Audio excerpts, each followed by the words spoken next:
Berita dari Distrik Toba Timur, kumpulan distrik dengan sosialisasi program oleh Pendeta Melvin Sihotang, Bapak H. Dolok Saribu, dan Nyonya S. Dolok Saribu.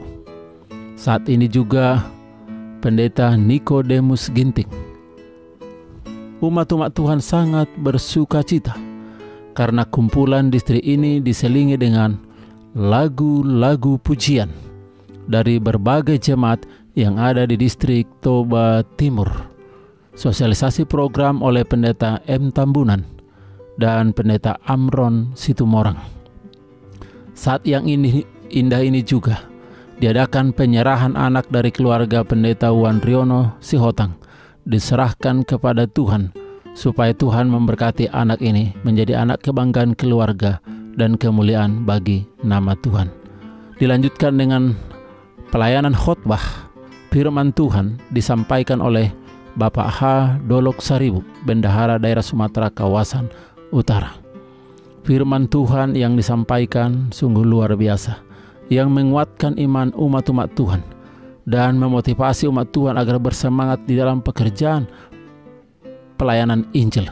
Saat yang indah ini juga ada 3 jiwa menerima baptisan kudus, menerima Yesus sebagai Tuhan dan Juru Selamat pribadinya.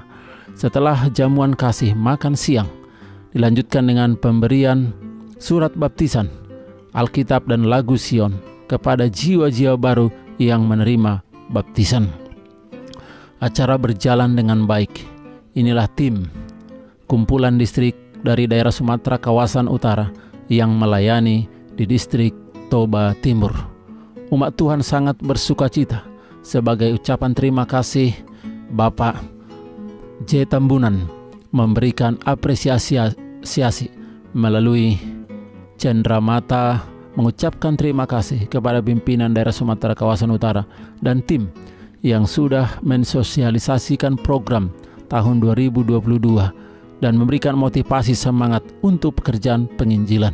Semoga target pencapaian boleh tercapai. Umat Tuhan distrik Toba Timur diberkati dengan berkat yang berlimpah. Berkati dalam pekerjaan, pertumbuhan iman dan persatuan. Semangat, I will go.